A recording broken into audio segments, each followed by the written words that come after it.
tardes a todas, a todos, amigos, amigas, los que aquí nos encontramos, los que habéis podido entrar, porque me dicen que hay gente que, aunque veo algún asiento por ahí, vacío.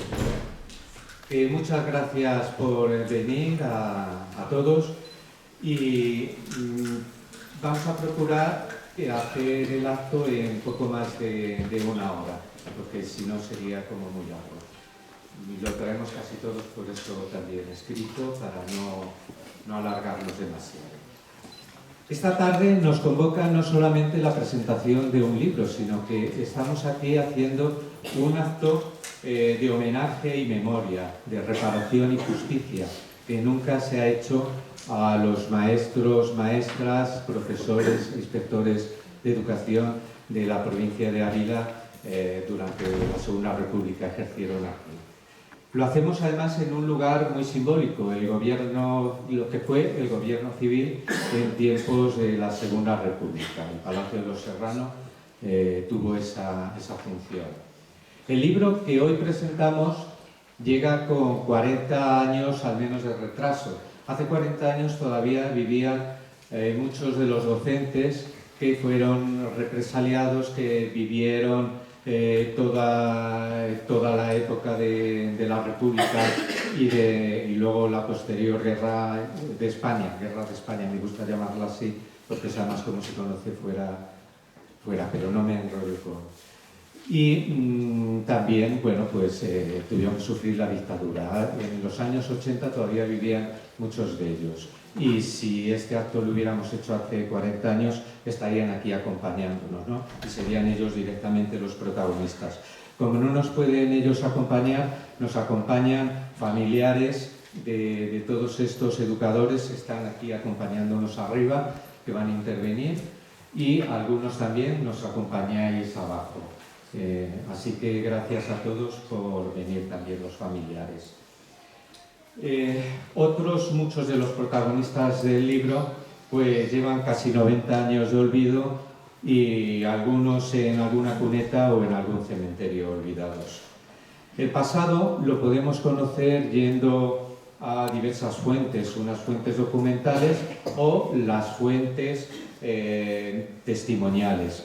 En el libro yo he querido unir las dos fuentes, ir a los archivos, pero también localizar a los familiares de estos educadores.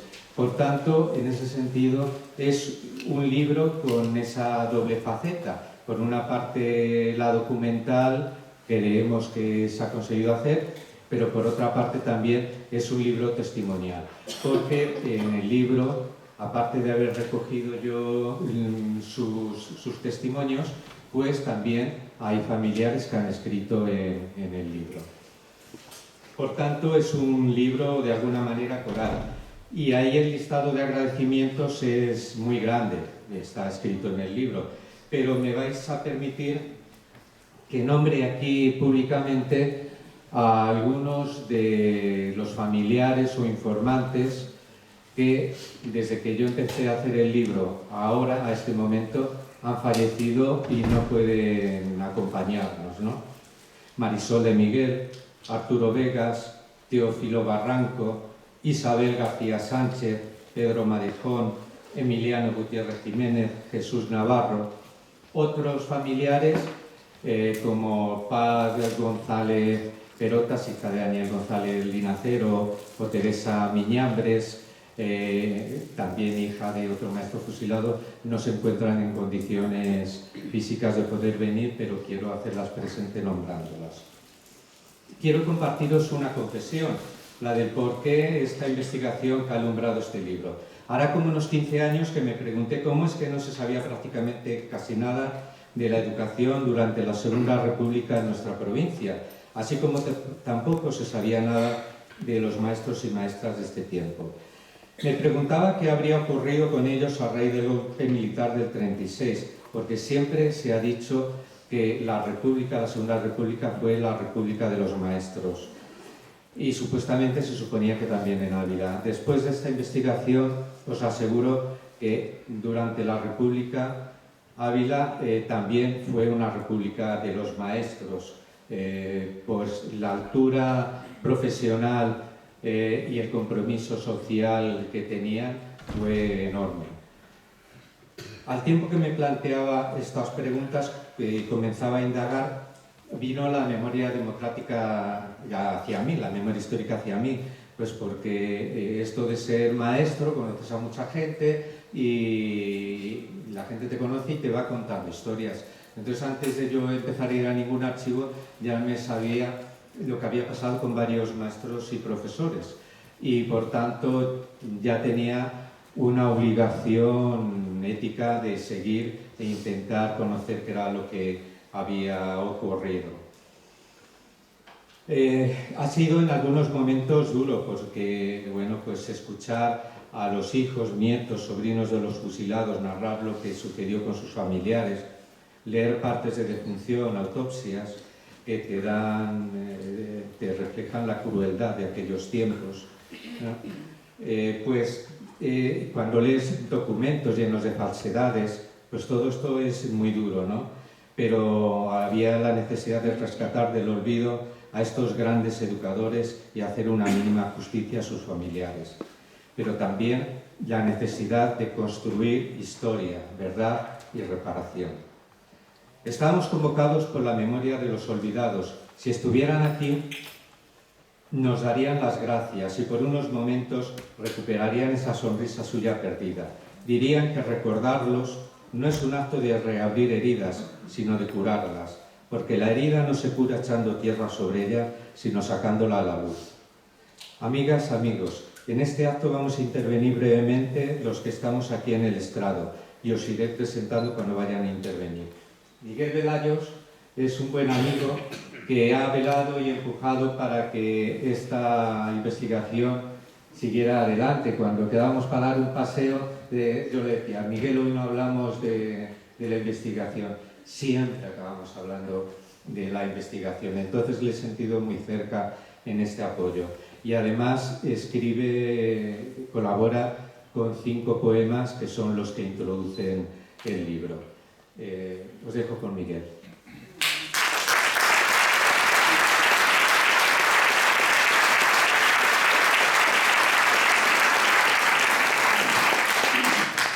Buenas tardes. En primer lugar, muchas gracias por acompañarnos en un día tan importante, tan señalado para la memoria colectiva, yo diría.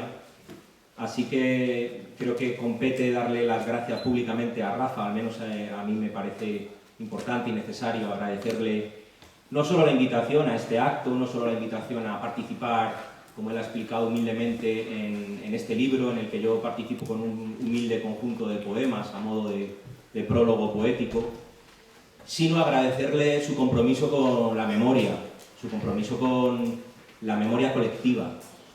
Lleva, como él ha explicado, más de 15 años, probablemente toda la vida, sin que él lo supiera, con esa verdad latiéndole, pulsándole en su interior. Y es de agradecer que en estos tiempos tan convulsos, donde la verdad queda solapada bajo capas de ruido y de datos falsos y de mentiras, que haya alguien que se comprometa en cuerpo y en alma a ahondar en la verdad, a buscar esos testimonios de personas que ya no están con nosotros y testimonios de familiares, pues es de agradecer. Así que, de alguna manera, el libro de Rafa creo que ha nacido con vocación de ahondar en eso que el poeta leonés Juan Carlos Mestre llama la memoria compasiva. Creo que eso es muy importante para nuestro país, ¿no? El intentar, entre todos, encontrar los resquicios de esa memoria compasiva que nos haga restañar las heridas más profundas que arrastramos desde tiempos pretéritos, en aras de conseguir un futuro mejor. Creo que en el fondo esa es una de las valiosas cualidades del libro de Rafa y no es nada fácil conseguir eso. En unos tiempos de crispación, como digo, de polarización, el que Rafa haya apostado por una memoria compasiva le dignifica hondamente. Yo quiero compartir con todos vosotros uno de esos 5 poemas que abren el libro de algún modo y que forman un conjunto que yo llamé Letanías contra el olvido. Precisamente una de las batallas que el libro de Rafa combate es ese olvido casi atávico que tenemos los seres humanos y que nos hacen olvidar nuestras propias heridas, nuestras propias cicatrices y que de algún modo nos hace repetir una y otra vez el pasado, ¿no? Creo que también esa es otra de las virtudes del libro de Rafa, que nace con vocación de conocer nuestro pasado más profundo para no caer en los mismos errores en el futuro. Este poema se titula Fosas comunes.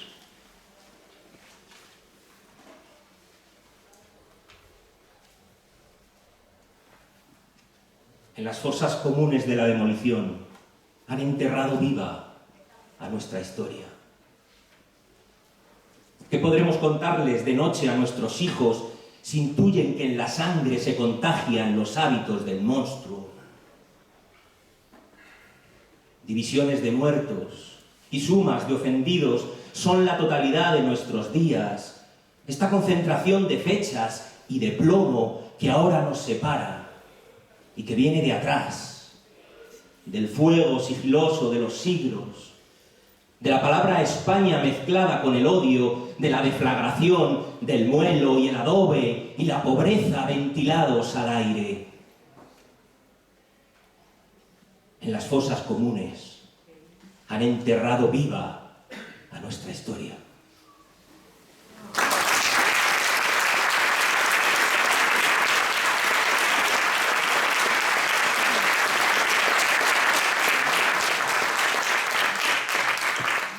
Como os decía, este ha sido hoy llegamos al final de un trayecto largo. Ya en el 2010 se publicó una primera aproximación en un libro colectivo sobre la represión en Castilla y León al magisterio, en el que colaboré con el capítulo correspondiente a Ávila. También os tengo que confesar que hubo momentos en los que estuve a punto de abandonar por miedo entre el año 17 y 20 realmente por cómo se estaba poniendo la situación con la memoria colectiva, la memoria histórica, ¿no? Hay gente que te dice ten cuidado, etcétera, ¿no? Bueno, esas cosas, pero al final tenía ese compromiso, seguí por el apoyo moral de los familiares que había ido conociendo, de los familiares de esos maestros que siempre me han estado, estos familiares, apoyando y empujando en el buen sentido de la palabra, y también por el apoyo claro de mi familia y de algunos amigos. En el último año, desde el verano del 23, he tenido también el apoyo de la Cátedra de Memoria Democrática de la Universidad de Salamanca, y a su director, Juan Andrés Blanco, le invité a que hiciera el prólogo y ahora tiene la palabra. Juan Andrés.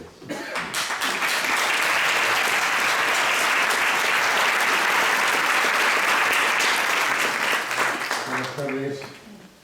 Bueno, es muy gratificante que en estos tiempos un libro sobre la memoria histórica, que es siempre un libro sobre la memoria democrática, porque es precisamente sobre quienes lucharon por la democracia, pues tenga esta acogida, ¿no? Tenga esta acogida con la presencia de tantos de ustedes aquí. Bueno, la Cátedra de Memoria Democrática de la Universidad de Salamanca pretende poner en valor precisamente eso, la memoria democrática, y por tanto también la memoria de quienes lucharon por la democracia y quienes sufrieron precisamente por esa lucha por la democracia. Bueno, en ese contexto, en el 22, hicimos un encuentro en Salamanca para analizar qué es lo que sabíamos de la represión sobre la comunidad educativa en sentido amplio de lo que era el distrito de Salamanca en aquel tiempo, las provincias de Cáceres, Ávila, Salamanca y Zamora. Y Rafael, pues obviamente es el investigador más contrastado sobre este ámbito, pues participó, y ahí ya estaba animado, pero nosotros también incidimos en la continuación, si era posible, de la investigación sobre ese campo. No la terminación de la investigación, porque eso naturalmente pues, va a ser más difícil. Bien, este libro, en una valoración académica, no de valoración personal sobre el mismo, yo creo que tiene unos cuantos méritos. que es necesario poner de manifiesto. Está presidida esa investigación que se traduce en este libro por varias consideraciones. Una primera que a mí va en la línea de lo que se comentaba antes, que es la consideración, el respeto con el que Rafael trata la investigación y los objetos de la investigación, trata los represaliados y su memoria. Hay una línea de respeto muy clara, de tal manera que en ocasiones sacrifica en parte el resultado de la investigación para no herir de ninguna manera la posición de los represaliados.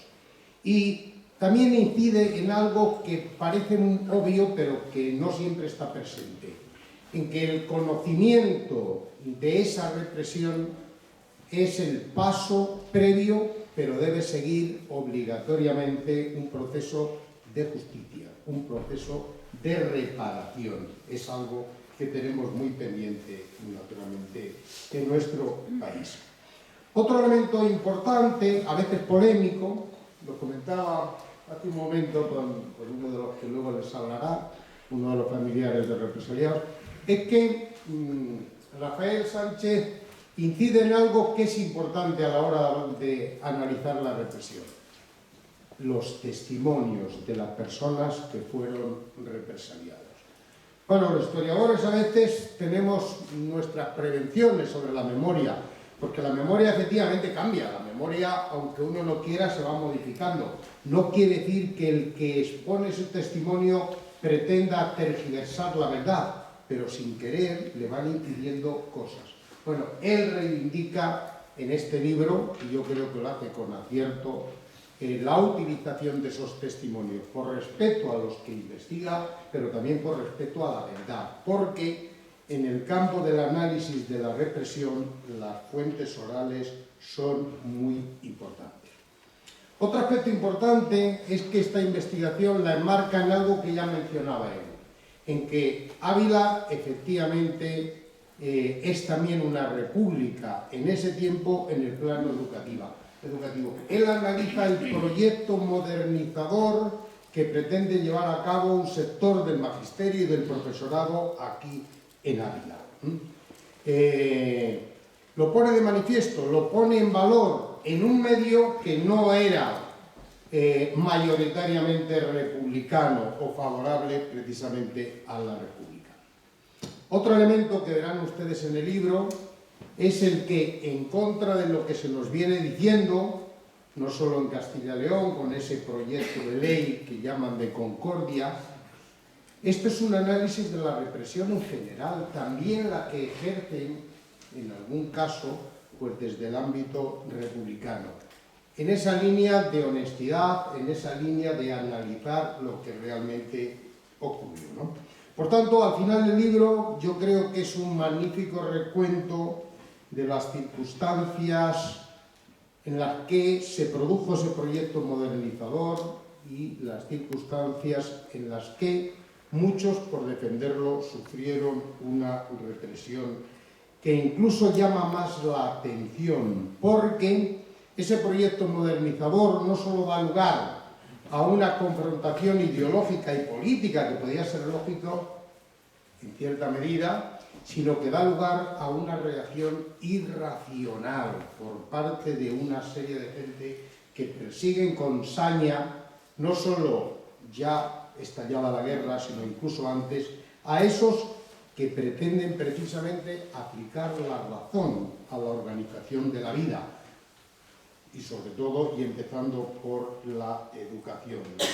Bien, por todo ello, yo creo que creemos que es una obra importante, y para nosotros, para la Cátedra de Memoria Democrática de la Universidad de Salamanca, es también importante porque estamos convencidos que aunque la cátedra surja en la universidad, no puede separarse de los esfuerzos de otras instituciones, como son las asociaciones de la memoria. Bueno, que a veces hay sus polémicas precisamente por lo que se considera más urgente o menos urgente, hay muchas cosas urgentes, pero que tenemos que ir en común. Y cumple un papel que también se mencionó, pero que es fundamental.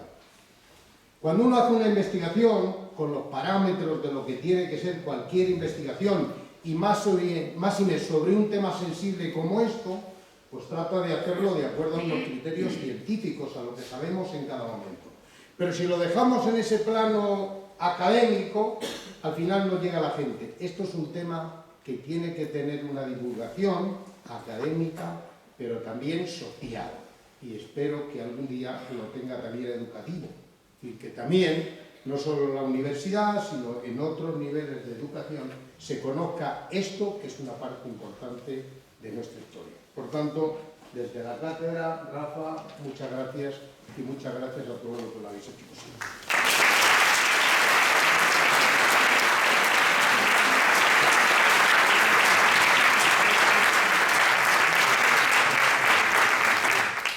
Las víctimas de sucesos trágicos, como lo fue la Guerra de España o Guerra Civil, y que fueron víctimas de las violaciones de los derechos humanos, precisan de alguna forma de reparación y justicia. Y es que sus nombres, su vocación y su tragedia sean inscritas en la memoria colectiva. Este libro intenta cumplir ese objetivo, siendo además en sí mismo un homenaje por el cuidado en su edición. Nuestro buen amigo Gerardo Herrera, Gerardo, vete para acá, editor de Doctor Book, ha querido que la edición del libro estuviera a la altura de su contenido testimonial. Gracias, Gerardo.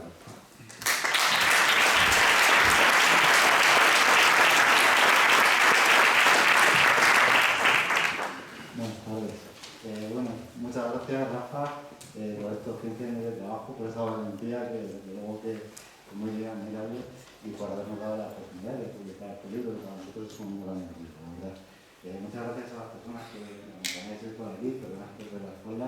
He sabido mucho de vosotros a través de las páginas del libro, de los diferentes borradores, de las conversaciones con Rafa, y bueno, pues la verdad que es un gusto poder presentar este libro. Muchas gracias a todas las personas que nos acompañáis. Gracias a la cátedra Josefina Cuesta de la Universidad de Salamanca, representada aquí por Andrés Blanco. Y bueno, nosotros simplemente hemos querido poner nuestro granito de arena para que este libro estuviese a la altura de las personas a las que Rafael y el propio libro pues, quieren homenajear. Para ello pues, han intervenido diferentes personas. Carla Berrocal, que ha hecho esta ilustración preciosa que veis aquí, que trata de recordar a las ilustraciones de la época. Isabel Hoyos, junto conmigo, hemos cuidado mucho lo que es la edición del texto, Manuel Luizán, la maquetación, que es excelente, y bueno, los 30 brazos pues, han hecho un trabajo también, yo creo, muy bueno, como podéis ver en ese acabado, ¿no? La editorial Doctor Book es una editorial que se dedica a la infancia, desde diferentes perspectivas, la de la literatura infantil y juvenil, donde tenemos publicado ya una decena de cuentos infantiles, también la de la educación, donde hemos publicado pues, diferentes libros que reflexionan sobre la situación de la educación actualmente, también sobre la psicología, ¿no? El papel que tiene en el desarrollo de los niños. Alguien se podría preguntar cómo un libro sobre la memoria histórica podría tener cabida en este sello, ¿no? Pero qué mejor libro que un homenaje a quienes han dado la vida por la educación de los niños, ¿no? Entonces, desde luego que tiene cabida no solamente el aspecto educativo, sino también el aspecto psicológico, ¿no? Los buenos psicólogos saben bien que para poder superar un trauma hace falta poder hablar de él, ¿no? Y muchas veces, pues las personas que sufrieron esta barbarie, ¿no? Que fueron arrancadas de sus familiares o de sus maestros de esta manera tan violenta, pues lógicamente han tenido pues, una necesidad de hablar, y la propia dictadura pues, han pedido durante muchos años el poder hablar de esto, ¿no? Entonces, para ese necesario duelo, yo creo que también es empieza a ser un poquito menos difícil, ¿verdad?, el contar con libros como el que publica hoy Rafael. Así que nada, por mi parte no quiero estar un minuto más. Muchísimas gracias por acompañarnos, les animo a leer el libro y muchas gracias.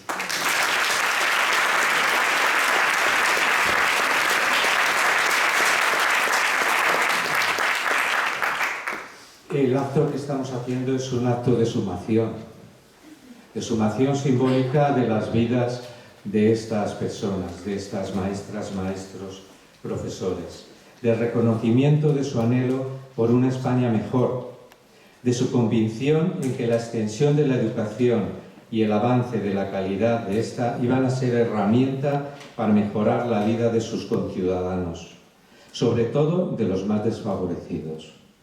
Los años de la Segunda República fueron años de auténtica fe en la educación, como ni antes ni después ha habido.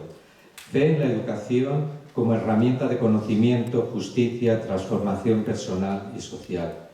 Este acto de homenaje colectivo lo individualizamos a través de las palabras de los familiares que van a intervenir, pero tenemos presentes en este acto a todos los familiares y a todos las personas, los educadores de los que hablamos. Como sociedad democrática hay una obligación ética y social para con las víctimas, con todas ellas.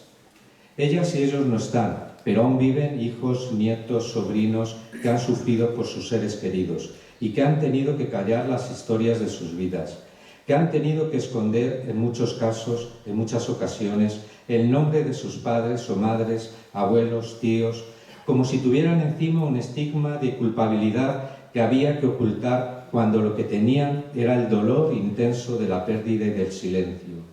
Hubo familias que tuvieron varias víctimas, como la familia de Miguel, el padre maestro y 4 de sus 5 hijos también maestros. 2 de esos hijos, Mariano y Máximo, fueron fusilados. Otro de los hermanos también maestro, Alberto, pudo salvarse. Amelia y Olga, 2 de sus hijas aquí presentes, han prestado sus palabras en el libro. Y quiero dar la palabra a Olga de Miguel.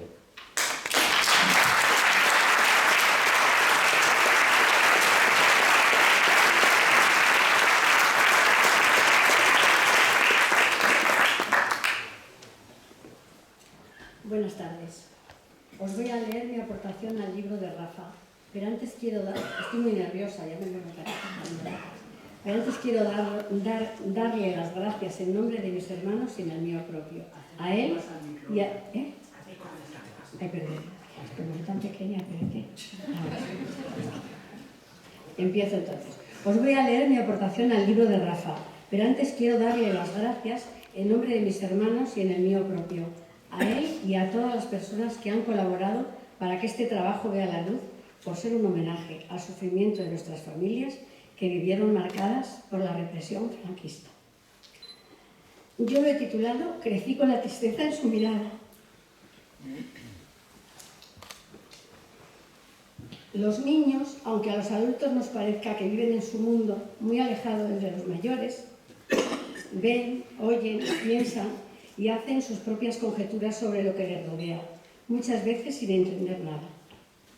Yo fui una niña así, y siempre noté que algo había detrás de esos ojos grises que tenía mi padre.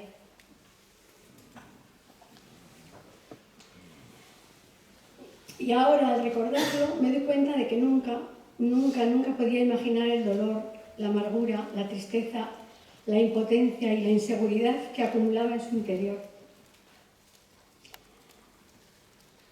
Él madrugaba para atender sus gallinas, que eran una fuente de ingresos que sumaba al insuficiente salario como maestro para cuidar a sus hijos.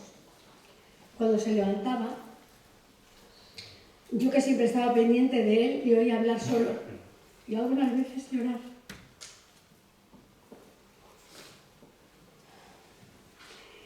Eso me creaba mucha inquietud y dudas. No entendía nada, como tampoco entendí y no me atreví a preguntar a quién llevaban esos ramos de flores el 1 de noviembre.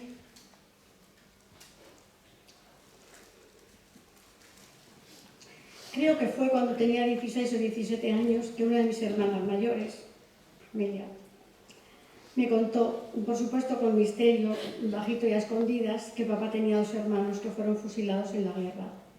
Y me enseñó unas fotos de ellos que les había dado una señora conocida de la familia de toda la vida, ¿te acuerdas? Este descubrimiento me impactó, me descolocó y pensé en cómo me sentiría yo si me hubieran arrebatado a uno de mis hermanos de una forma tan brutal. Perdona. Tuvieron que pasar varios años para que por las tías Perfecta y María me llegara más información, siempre supeditada a lo que contaban y cómo lo expresaban, porque yo Era consciente del desgarro y del miedo que suponía para ellas hablar de aquello y hacía pocas preguntas, muy pocas. Lo hacían con dureza, sin lágrimas, porque sus ojos estaban secos. ¿Cuánto habrían llorado? Cuando mi padre por fin me habló de ello, fue sin dar demasiadas explicaciones. Creo que intuyó que algo tenía que saber ya del drama de su vida, y aunque el tema salió varias veces, siempre frases cortas, nunca contó detalles que ahora me gustaría saber para componer la historia del todo. Y yo nunca pregunté. Le miraba mientras le escuchaba y comprendía que su rostro era el reflejo de la pena que arrastraba y que el dolor seguía intacto en su corazón. Ahora, desde mis años, me arrepiento de no haber vencido ese miedo a preguntar. Si lo hubiera hecho, quizá hubiera podido abrir una brecha en ese hermetismo y aliviar el sufrimiento con el que vivió.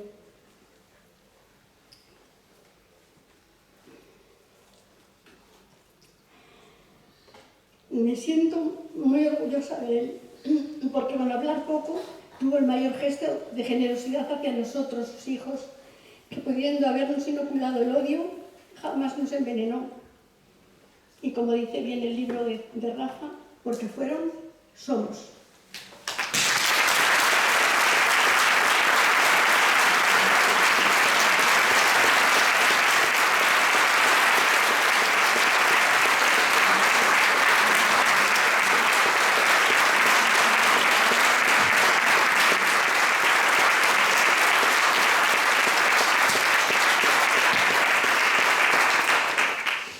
En nuestra provincia coincidieron en aquellos años republicanos muchos profesionales de la educación que portaban una alta preparación profesional y un gran entusiasmo. Unos eran de aquí y otros provenían de fuera. Ávila tenía un gran atractivo para muchos docentes al ser una provincia próxima a Madrid, que además de ser la capital de España, era un auténtico hervidero cultural y político. La llegada de tantos funcionarios foráneos fue vista por los sectores conservadores abulenses como un auténtico peligro para el cómodo orden que ellos controlaban. También algunos maestros abulenses tenían como objetivo aproximarse a Madrid para que sus hijos pudieran estudiar en la universidad más importante de España, de aquellos momentos, que era la Universidad Central, actual Complutense. El golpe militar fue en vacaciones escolares. Eso salvó la vida a muchos maestros y profesores, pues se habían ido a sus lugares de origen o se habían marchado de vacaciones.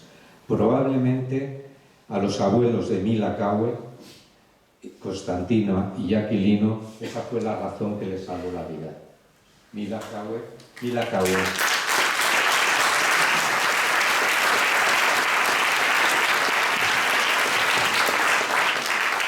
Yo soy un poco más alta.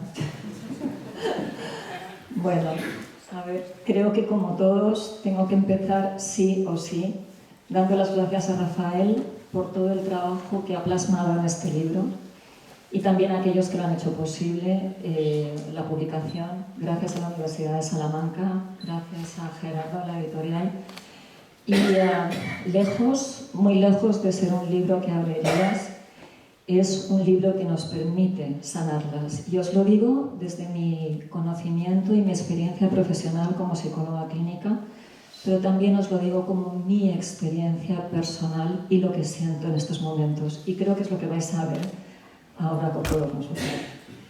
Yo no soy llorona y no sé qué me pasa, se lo dije a Rafa, que cada vez que hablo de mis abuelos no lo puedo evitar, no sé de dónde me sale, espero poder acabar bien.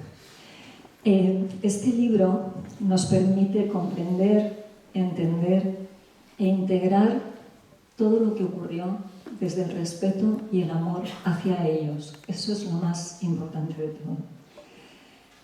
Hoy vais a escuchar y estáis escuchando nuestras historias, las de los descendientes de esos maestros, que son tan distintas, lo vais a ver, pero a la vez tan iguales. El sentimiento que tenemos todos es muy parecido. Y en mi caso os contaré sobre mis abuelos, como ha dicho Rafa, Aquilino y Constantina, que no fueron fusilados, pero sí castigados. Ahora vamos a dar un paseíto por la Sierra de Gredos, para los que me imagino que todos estéis familiarizados con ellos, pero Aquilino, mi abuelo, era natural de Horcajo de la Ribera y todos los hermanos estudiaron la carrera de magisterio y provenían de familias de pastores de la Sierra de Gredos. Era docente por vocación y me sorprendió mucho descubrir que, como se ha dicho, estaba al tanto de las últimas investigaciones que se hacían en pedagogía y que se publicaban en revistas académicas de la época y que luego él comentaba y reflexionaba sobre ellas en sus escritos. Esta modernidad es clave porque eran pioneros en la educación. Mi abuela, Constantina, nació en Valbarda y descendía de una saga de maestras. Mi tatarabuela, principios del siglo XIX, fue maestra en Barco de Ávila.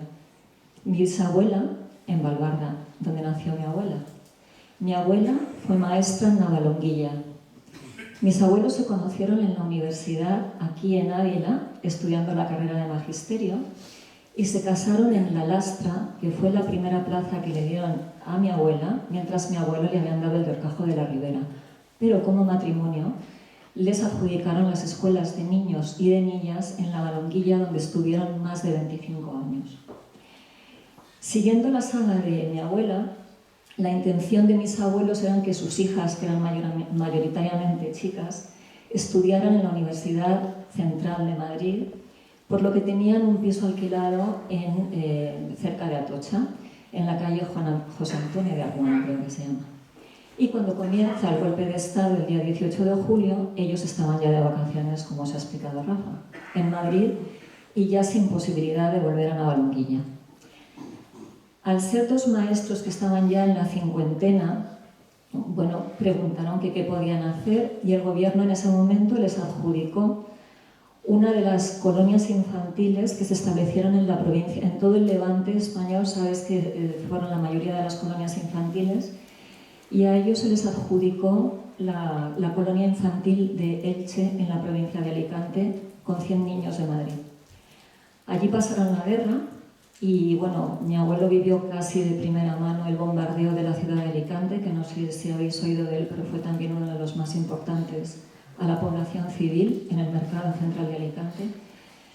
Y estaban junto al Socorro Rojo, pero cuando acaba la guerra el Socorro Rojo desaparece y trajeron a todos los niños a Capitanía General en la Puerta del Sol.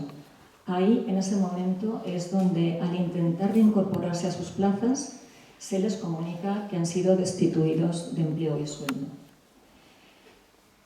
Ambos pensaron que habían sido rencillas, pues que si el cura, mi abuela, no le había dejado la escuela para hacer sus reuniones, que si otros maestros. Y gracias a las investigaciones de Rafael y sobre todo de Rafael y de las jornadas a las que yo estoy viniendo, ahora sabemos muchas más cosas. Yo sé más cosas de lo que sabían ellos. Y, por ejemplo, sabemos que había una especie de plantilla, que estos mini tribunales se les acusaba a todos de lo mismo y ahí te defiendas tú como puedas, ¿no? Pero a todos se les estaba acusando de las mismas cosas. Ambos tuvieron juicios, en el caso de mi abuelo, un juicio militar. Se les destituyó del cargo y mi abuelo solamente pudo obtener un empleo barriendo la Plaza de Toros de las Ventas en Madrid.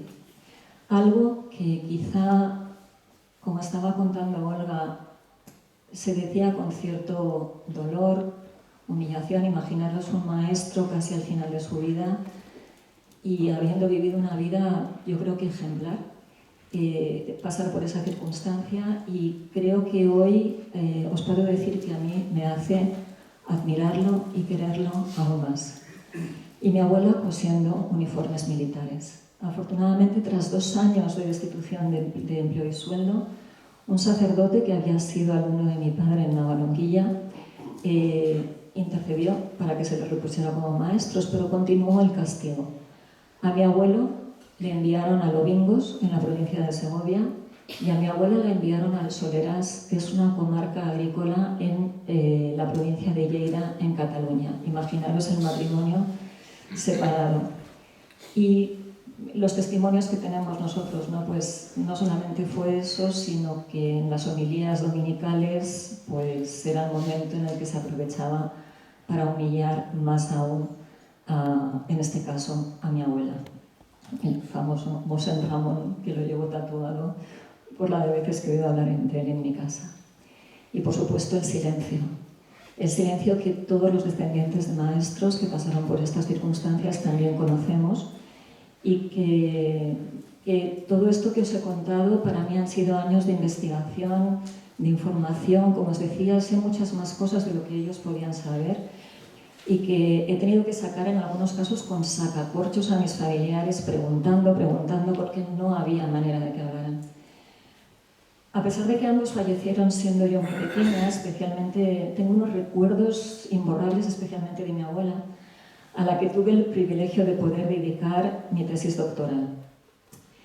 Y se la dediqué a ella y solo a ella. Quizá por el hecho de nuestras maestras y de que yo en ese momento pudiera estar leyendo una tesis doctoral, algo que seguro que a ella y a mi abuelo le habría encantado. Pero os voy a contar una anécdota que me pasó muy curiosa. Cuando iba a leer mi tesis doctoral, yo en ese momento vivía fuera de Madrid, llego a Atocha y tenía que ir hasta la Universidad Autónoma de Madrid, y en el taxi, fijaros, iba para hablar, casi 3/4 de hora de trayecto, voy hablando con el taxista, y pues mi familia, sí, de la Sierra de Gredos, de Ávila, de Horcajo de la Ribera, llevamos aquí cerrando el círculo. Y bueno, el taxi se apellidaba Gamo. Sí, me dice el taxista, mi abuelo se apellidaba Gamo también. Y yo, qué curioso. Me dice, sí, pero no sé nada de él porque al día siguiente de empezar la guerra civil, por ser maestro, lo fusilaron. Yo os juro que no le había dicho nada. Y dice, pues mira, como a mi abuelo no le he dedicado la tesis, me ha dicho, aquí vamos con el taxista contigo y yo también estoy ahí. Bueno, básicamente, yo ese día también comprendí lo fuerte que había sido la represión, porque al día siguiente se estaban ya fusilando maestros en la provincia de Ávila. Pero sobre todo de ellos, lo que nos ha llegado y lo que yo quería resaltar es la impronta de ellos. Mi madre, que se tuvo que ir con mi abuela a Lérida cuando era muy pequeña, mamó con mi abuela todo lo que era ser una maestra de aquella época. Estamos hablando de principios del siglo XX, muy lejos de aquel dicho de la letra con sangre entra. En mi casa se tenía muy claro, porque lo decía mi abuelo, que los maestros de la República no se les podía ocurrir poner la mano encima ni a un solo niño. Eso se hacían en los colegios religiosos, pero jamás en los colegios con el nuevo sistema de pedagogía. Estos maestros eran auténticos pedagogos, no eran solamente maestros de materias, sino que eran auténticos pedagogos. Y a mí siempre me llama la atención de qué manera nos habían educado en mi casa, explicándonos todo desde la comprensión, la paciencia, como decía mi madre, mano de hierro y, bueno, no sé, que había que ser firme, pero también tener mucha paciencia con los niños. Cuando estudié la carrera de psicología me sorprendió que muchas de las cosas que nos enseñaban en la carrera yo las traía ya aprendidas de casa. Y eso, desde luego, fue gracias a mis abuelos. Quiero explicar un poco cómo llegué a Rafa. Una noche de verano calurosísima en Barcelona, que es donde yo vivía entonces, estaba en vela con un ojo abierto y otro cerrado y con el dedo en el ordenador. Me dio por meter el nombre de mi abuela en el buscador de Google y aparecieron las investigaciones de Rafael y de Carlos Salinas, que es un profesor de Alicante. Carlos Salinas estaba haciendo la investigación sobre las colonias infantiles en la provincia de Alicante y Rafa en la de los maestros. En ese entonces Rafa todavía no había avanzado mucho su investigación, Carlos la tenía más avanzada. Me pidió que por favor si le podía dejar los libros de mi abuelo, son 3 tomos, que como no, se llaman Las Pastorcillas del Tormes, y están en el Archivo Histórico Provincial de Alicante. Y para mí es un honor que hoy por hoy, cada vez que hay una exposición de maestros y de colonias infantiles, se estén enseñando los libros de mi abuelo y que también puedan ser objeto de investigación. Y como os decía, para los descendientes estamos sanando ese trauma transgeneracional. y solamente podemos mirar a nuestros ancestros con un amor inmenso, pero con un respeto aún mayor. Gracias, Gonzalo.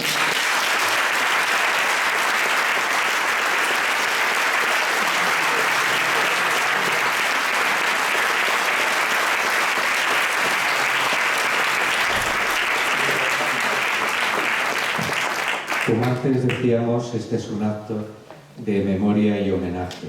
Memoria histórica y democrática, sí, pero también, como se ha comentado antes, memoria compasiva, que diría el poeta Juan Carlos Mestre. Memoria colectiva, como también diría el poeta Andrés Neumann. Memoria moral, como expresa el filósofo Redesmate. Estamos construyendo memoria más allá de ideologías concretas y de relatos históricos construidos. En nuestra provincia fueron 38 los asesinados entre maestros, maestras, profesores e inspectores de educación. Casi todos en los terribles verano y otoño del 36.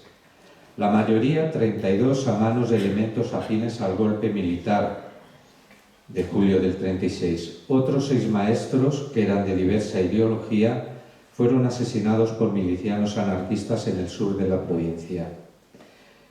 Había 737 maestros trabajando en la provincia a fecha de finales de agosto del 36.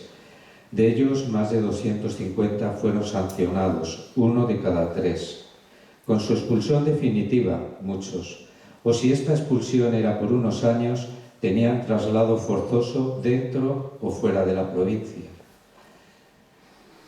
Y siempre su inhabilitación para la vida cultural, política, educativa. Detrás de cada maestra o maestro, profesor, inspector asesinado o sancionado, hubo un drama que en muchos casos hemos logrado conocer y se recoge en el libro. Otros maestros sufrieron cárcel y exilio. Varios salvaron la vida por los lazos familiares que tenían, como ocurrió con Ambrosio Vegas Parral. Su hijo, Robert Vegas, ha ido reconstruyendo la vida de su padre, pues Ambrosio, como tantos, cayó y no quiso contar su historia. Robert.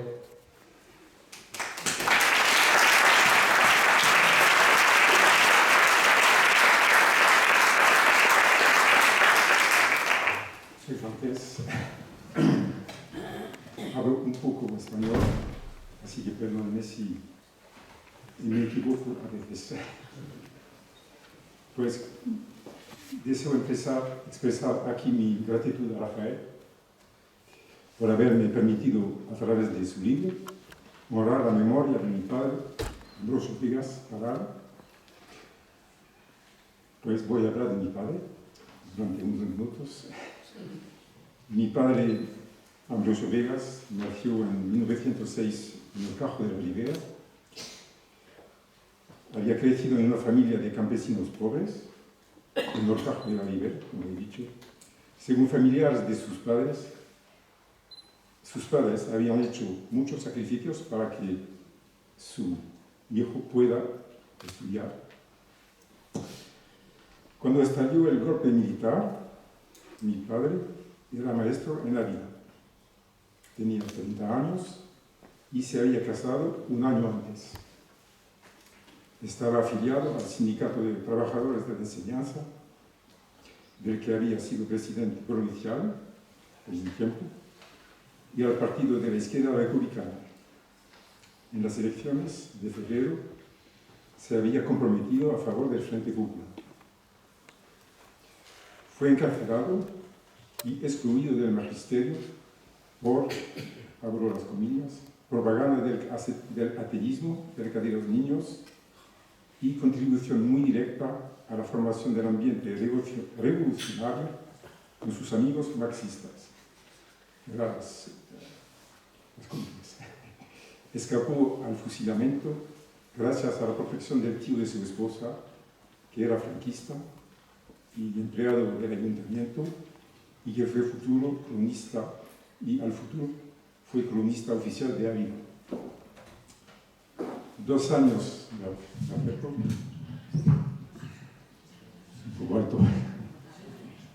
Dos años más tarde, fue liberado en el marco de un canje de presos en Andaya, trasladado a la Cataluña republicana, donde fue maestro en una colonia infantil, precisamente en Sitges.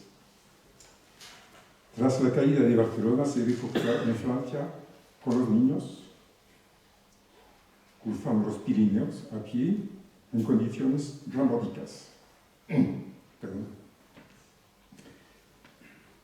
Pasó su primer año de exilio en campos de concentración en el sur de Francia y los 5 años de ocupación alemana después como obrero agrícola. Cuando se terminó la guerra,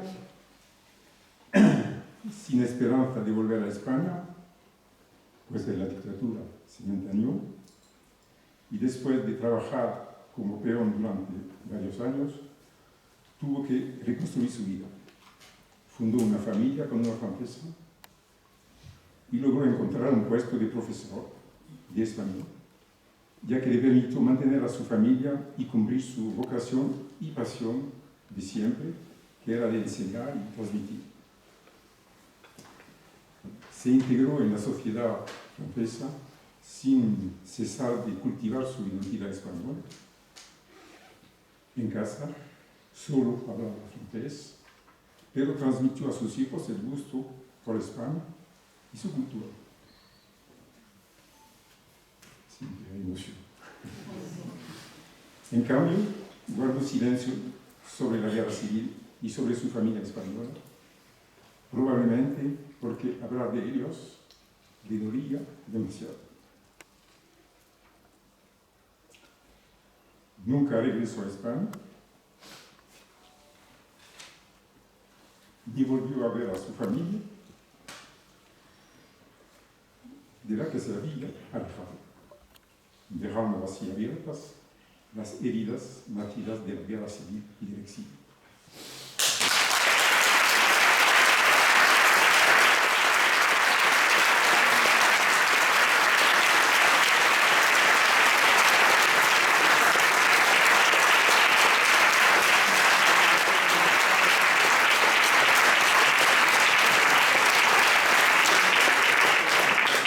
La provincia quedó dividida entre julio y finales de octubre, en dos. Algunos maestros de los valles del Tiétar, Alberche y de la cabecera del Tormes, que pudieron pasar a zona republicana, se encuadraron en fuerzas militares para la defensa de la República. Al batallón del Tiétar se le llamó también Batallón de los Maestros, pues eran varios los maestros abulenses que en él lucharon. Uno de ellos, Helio González, murió en el frente de batalla. Su nieta, Silvia González Alcalde, va a tomar ahora la palabra. Silvia.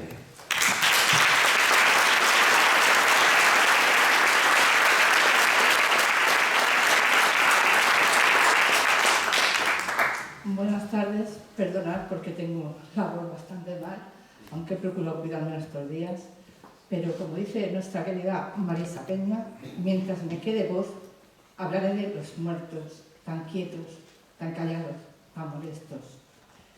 Gracias, Rafa, por este libro. Gracias por, de alguna manera, conseguir, como ha dicho nuestra compañera, cerrar heridas con él. Gracias a la Universidad de Salamanca. Es necesario que las instituciones, todas las instituciones, apoyen a las víctimas del franquismo para que podamos cerrar estas heridas. Gracias a las familias, gracias, porque hoy me siento más acompañada todavía de lo que estaba antes. Gracias, Remedios, porque tú, como memorialista, me acogiste y me diste aquí una mano a la que agarrarme en esta provincia. Muchas gracias. Bueno, mirad. Voy a hablar de mi abuelo, de quién fue y por lo que luchó.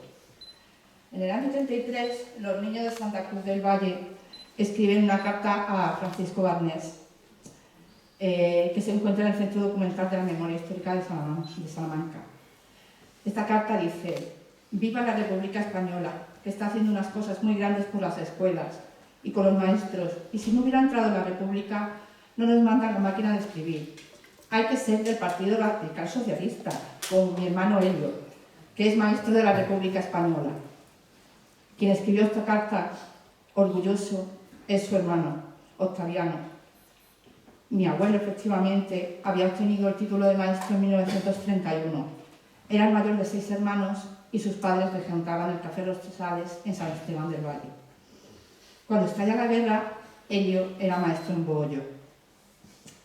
Aquí, posteriormente, cuando se le realiza el expediente de depuración, se le acusará de tratar de apoderarse de las conciencias de los niños, haciéndoles ver que España sería una Rusia soviética, también de ser anticlerical, aunque el mismo cura del pueblo reconoce que mi abuelo se quería casar con lo civil.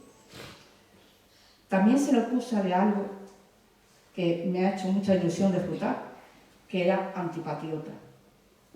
Mi abuelo habla de la patria. Dice, patria es la tierra en la que nacemos, en la que vimos la luz la primera vez, donde viven nuestros padres, donde están enterrados nuestros abuelos. Y como lo aprendimos, respetamos y defendemos aquella tierra bendita contra todo y contra todos, con la misma sencillez, pero con el mismo elevado y sublime entusiasmo. Ese es el patriotismo. Ese patriotismo lleva a mi familia a encabezar la defensa del puerto del Pico.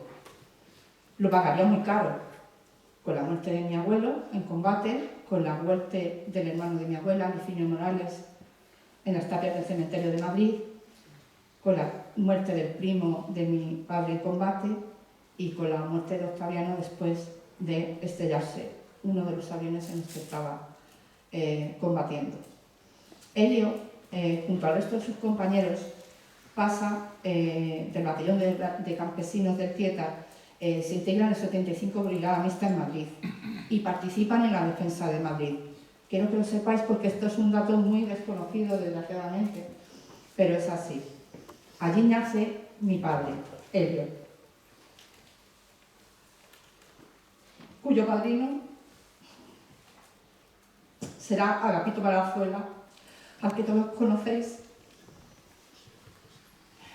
porque Agapito y mi abuelo Florencio tenían una grandísima amistad desde que Agapito estuvo recorriendo los pueblos de la provincia estudiando el folclore local. A lo largo de la guerra, Elio es consciente de las penurias y aniquilamientos de sus compañeros. Sabemos de todas las amarguras, vejaciones y sufrimientos que están sometidos. Muchos, al pagar con su vida el delito horrendo de profesar ideas de liberación, pasaron a engrosar la copiosa redacción del martirologio de la enseñanza.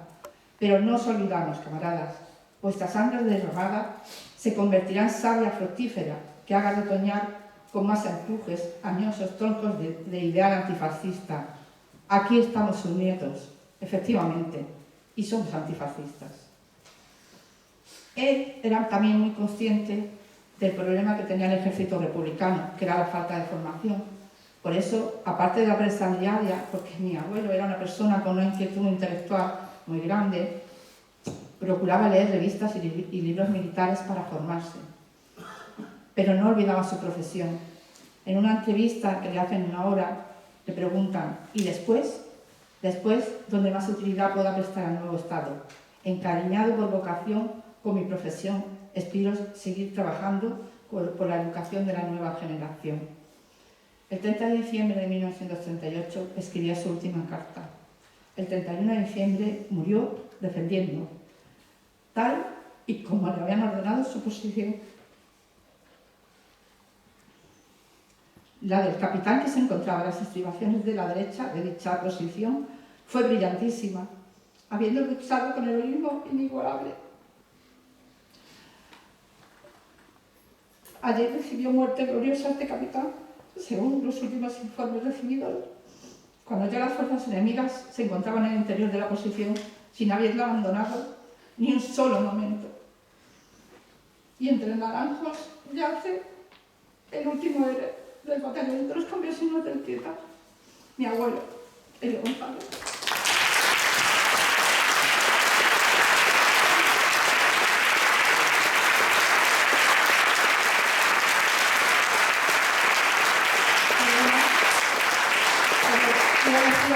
Una cosa. Como veis en esta foto están mi abuelo y mi abuela. quiero hablar de ellas, quiero hablar de nuestras abuelas, porque ellos se fueron, pero ellas se quedaron a cargo de todo y fueron las que verdaderamente sufrieron la represión franquista. Sufrieron el quedarse sin nada, sufrieron los robos, sufrieron el desprecio y sufrieron muchísimas cosas. Y quiero que este homenaje sirva también para reconocerlas a ellas. Muchas gracias.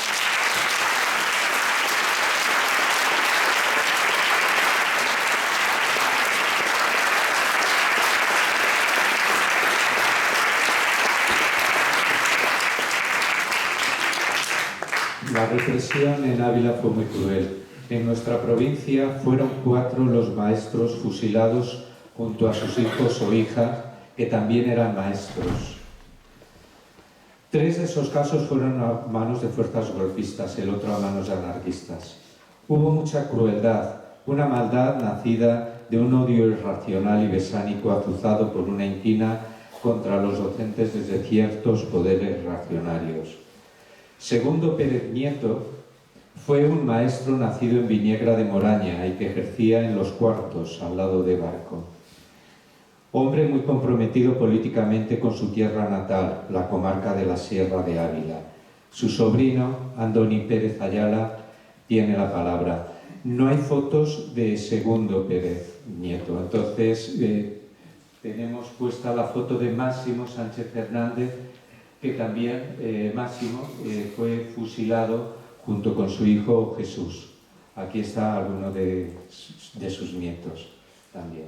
Y creo que la siguiente foto es Nicanor Marejón, el maestro de Salobral, que también fue fusilado junto con su hijo Amancio. Esta foto es 10 años antes de ser fusilados padre e hijo. Como decía Andoni, tienes la palabra.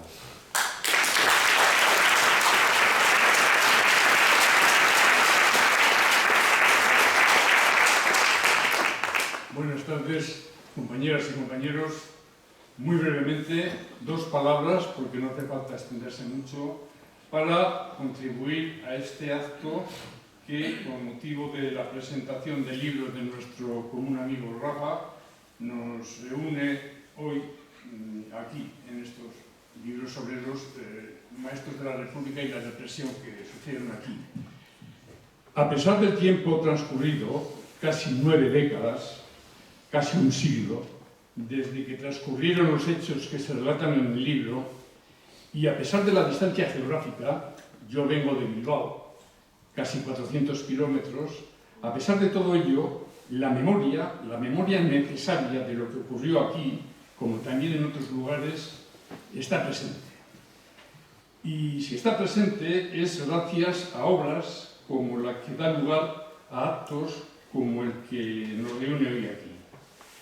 Un acto de rememoración que, como dice con expresión muy gráfica y muy acertada el autor de la obra, constituye una exhumación simbólica.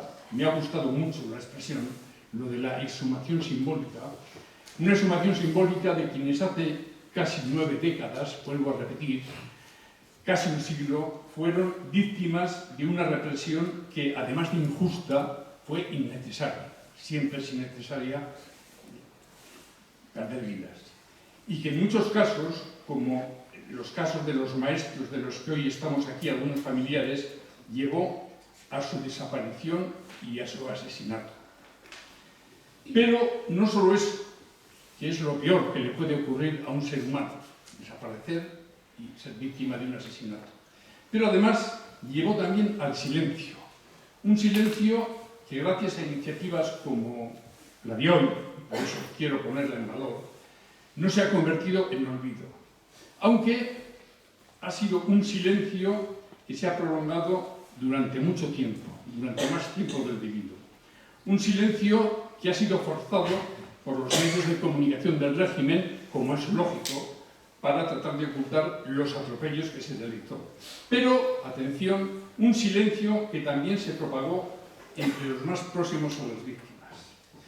Y a este respecto, yo recuerdo, por sugerencia de Rafael, que mi padre, que también fue maestro, y que como consecuencia de las medidas represivas del régimen, pues fue objeto de traslado a otras tierras, a Bilbao en concreto, dicho sea de paso, gracias a lo cual existo yo, gracias a eso, mi padre rechazaba y se sumó a ese silencio para hablar de lo ocurrido, lo que da cuenta del trauma, del tremendo trauma que sufrió durante toda la vida y que sufrieron todos como consecuencia de la desaparición de su hermano en este caso y de sus familiares más próximos. Y recuerdo también, y esto ya es una vivencia muy personal, cómo en mi casa de Bilbao, durante toda la vida, ha estado colgado de la pared de una habitación un reloj de bolsillo de los años 30, hoy ya no se estila eso, pero que era el reloj de bolsillo que mi tío, Segundo Pérez Nieto, pues llevaba cuando desapareció y probablemente cuando le asesinaron, y que le hizo llegar a mi padre al cabo de los años, y ese reloj estuvo presente en nuestra residencia. Y para acabar, que ya os he dicho que iba a ser muy breve, decir que si bien puede parecer que temas como este que estamos tratando hoy aquí están alejados en el tiempo, a pesar de ello, esto no puede ni debe impedir una rememoración, esa exhumación simbólica de la que hablaba Rafa, una rememoración que siempre va a ser necesaria. Y va a ser necesaria, en primer lugar, por respeto a las víctimas. No hay que olvidar que el recuerdo es la primera manifestación de respeto a quienes dejaron de estar entre nosotros de manera tan prematura como trágica. Y también porque preservar la memoria de lo ocurrido es un acto de estricta justicia para con los maestros que en estas tierras fueron los principales protagonistas de unos hechos que ninguna de las generaciones posteriores, y la nuestra tampoco, podemos relegar al olvido. Y nada más, eskerrik asko. Eskerrik asko es una palabra en euskera que decimos en el País Vasco que significa gracias. Gracias por haber tenido la oportunidad de poder contribuir a este acto de rememoración de los maestros en estas tierras en Ávila.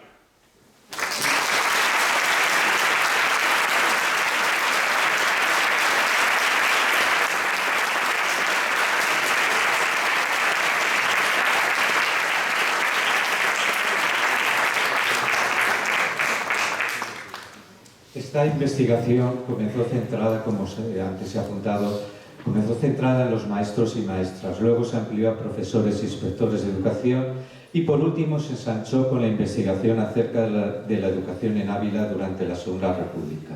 Y me he encontrado con que lo que hemos ido apuntando. Aquí hubo una ebullición educativa enorme. Semanas pedagógicas, cursillos de perfeccionamiento, concursos pedagógicos, boletines semanales desde el 32 al 36, boletines educativos semanales, hasta en vacaciones. Y para los escolares se crearon comedores escolares, colonias escolares. Este entusiasmo por la educación fue seña de identidad y actividad de gran parte de los educadores abulenses. Casi todas las maestras, maestros, profesores e inspectores asesinados por las fuerzas golpistas se habían ido destacando durante los años de la Segunda República. Algunos también habían ocupado responsabilidades más allá de la educación, como José Martín en Linares, que fue entre junio del 31 y agosto del 33 el primer alcalde republicano de la ciudad de Ávila. Durante toda la República también fue profesor y director de la Normal de Magisterio y tras las elecciones también era el presidente de la Diputación. Su nieto, Fernando Pérez Martínez, y que también ha sido maestro, tiene la palabra. Fernando.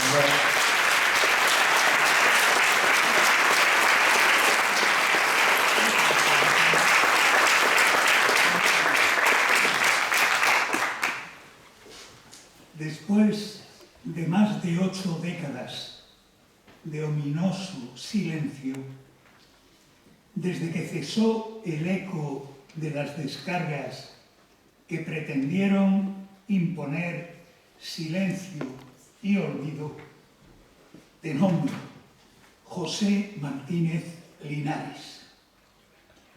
¿Cómo olvidar tu decisiva aportación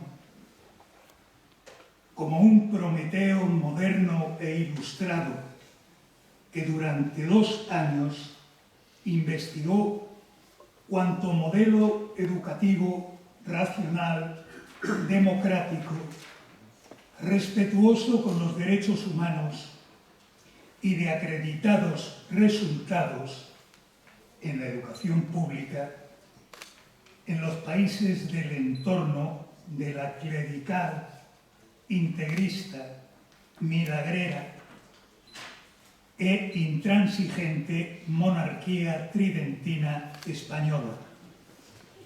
El éxito del estudio del joven catedrático de la Escuela Normal de Magisterio de Ávila en los países destacados por los logros que en las ciencias humanas se venían certificando desde el siglo de la Ilustración, naturalmente prohibida, anatema, en las posesiones de la monarquía española. Supuso la confirmación de las teorías que sobre las etapas del desarrollo de las cualidades morales e intelectuales del cerebro humano venían divulgando franceses, suizos, alemanes y otros herejes sin llegar a calar en la monarquía teocrática española. Partidaria de la doctrina de la infalibilidad del encargado de su irascible Dios en la tierra, que cerraba a cal y canto, bajo pena de hoguera, garrote y otras amenazas esquinadas, las fronteras del reino a los bienes del pensamiento humano, prohibiendo, entre otros autores, solo de los siglos XIX y XX, a Darwin, Piaget, María Montessori, Sigmund Freud y tantas y tantos miembros de la comunidad científica desde la Contrarreforma, mediados del siglo XVI, proscribiendo la racionalidad, la lógica y el derecho a la libertad de pensamiento a sus maltrechos súbditos españoles, obligados a sacrificar su intelecto y su única vida en el ara pueril de la fe en una vida interminable, hipotética y, desde luego, post-mortem. Los frutos de este viaje al futuro que realizó con éxito José Martínez Linares sirvieron para apuntalar una estructura pública racionalista y coordinada, capaz de establecer directrices y conocimiento cierto, mediante asesorías sobre aspectos específicos en el conjunto de las disciplinas relativas a la educación humana.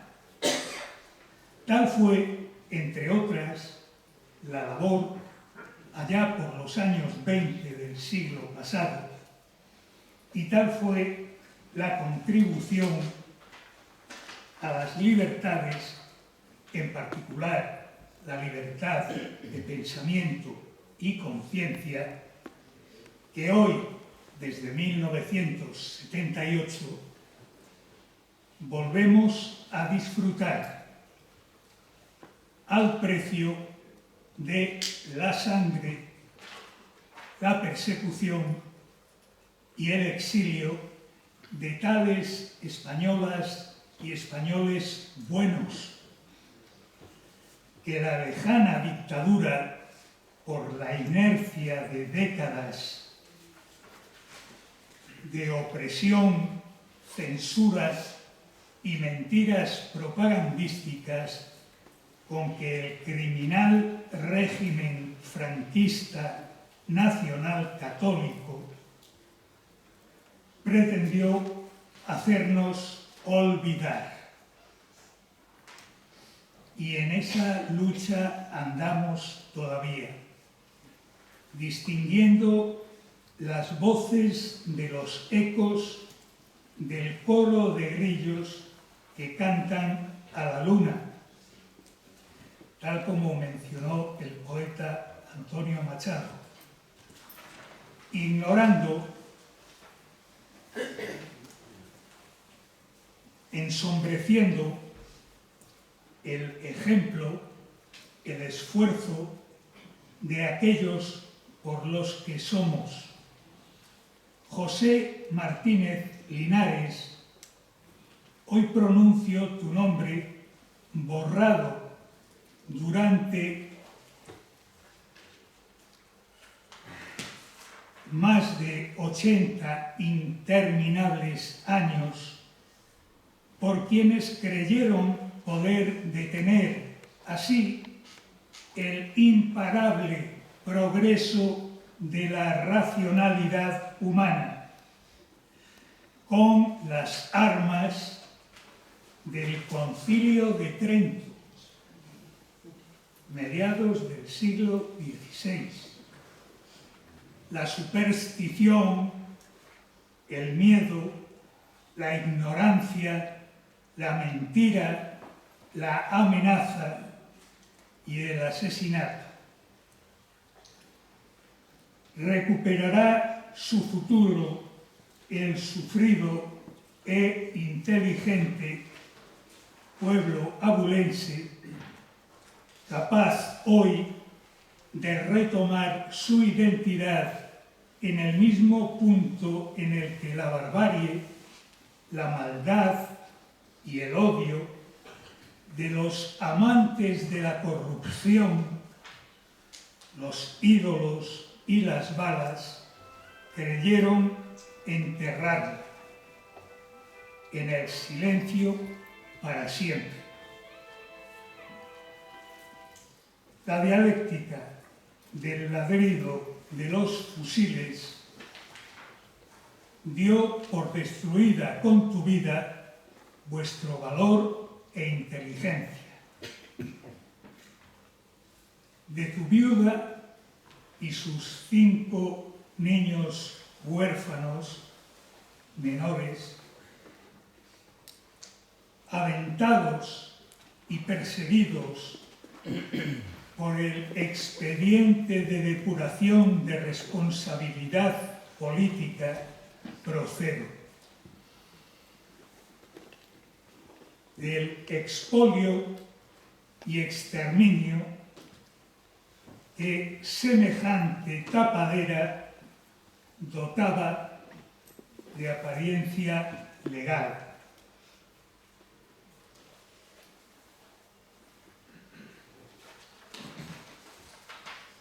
Te nombro desnudo de honores y merecimientos ante la mejor representación de España y Ávila. José Martínez Linares, gracias, tus esfuerzos y sacrificio no serán dejados en vano. El magnífico libro que Rafael Sánchez hoy nos presenta quiebra el silencio decretado contra todos los españoles por los despojos de Trento, es por tu generosidad, valor, tesón e inteligencia, Rafael, que quiero expresar mi reconocimiento, y a todos ustedes, a todos vosotros, queridas y queridos amigos, gracias por lo que os toca y por acompañarnos hoy aquí. Muchas gracias.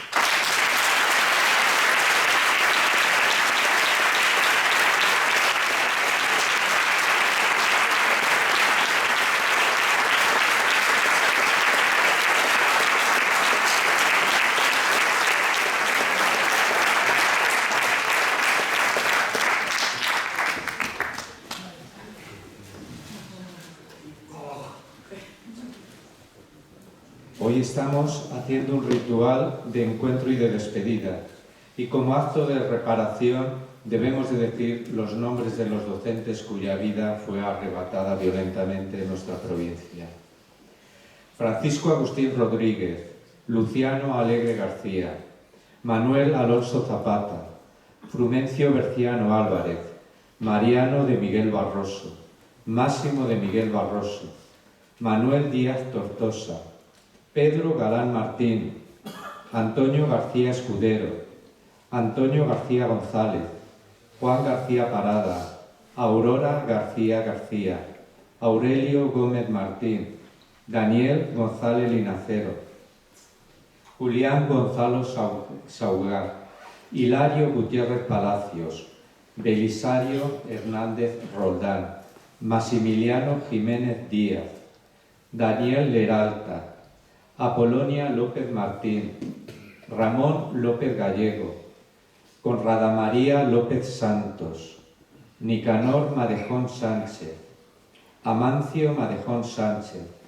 José Martínez Linares, Pedro Méndez Sánchez, Pedro Anastasio Méndez Fuentes, Publio Méndez Fuentes, Tomás Miñambre Romero, Salvador Ortega Calvo, Gregorio Pato Barbero, Segundo Pérez Nieto, Francisco Regodón Mayordomo, Máximo Sánchez Hernández, Jesús Sánchez Huertas, Hermenegildo Sánchez Jiménez, Miguel Tejerina Fernández y Alfonso Vicente Cuadrado.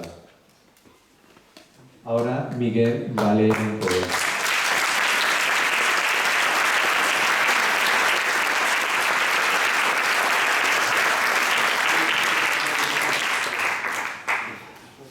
Un último poema para esos pozos profundos de la memoria. Flores y muertos.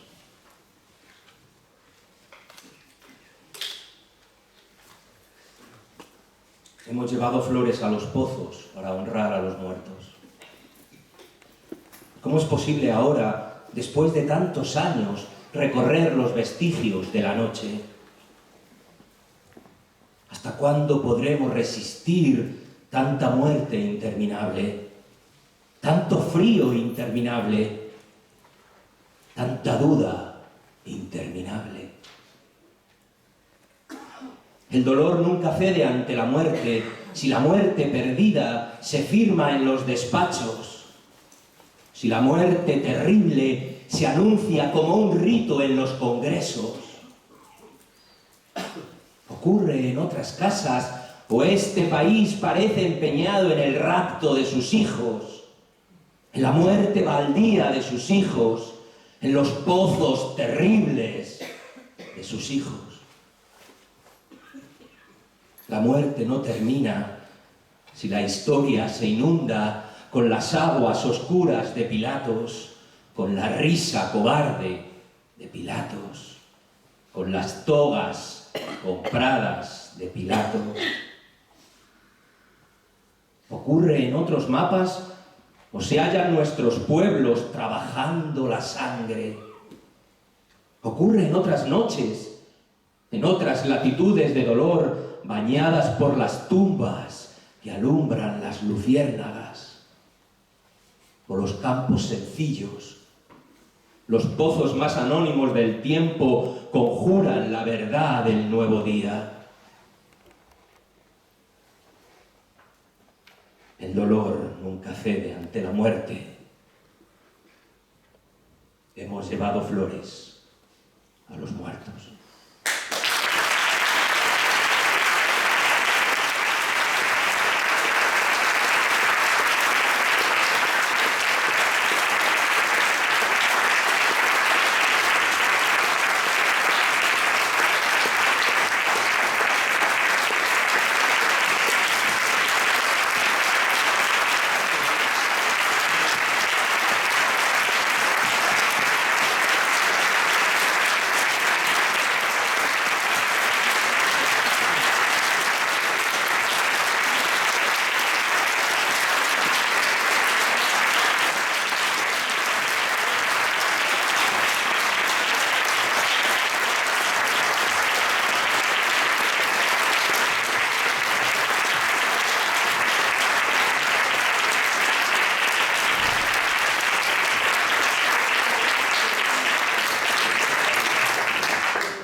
Ya despedimos aquí el acto, agradecemos a todos vuestra presencia y queremos dar las gracias a todos los que han hecho posible el libro, lo vuelvo a reiterar, y el mismo acto en sí. Irene, también gracias y gracias a todos.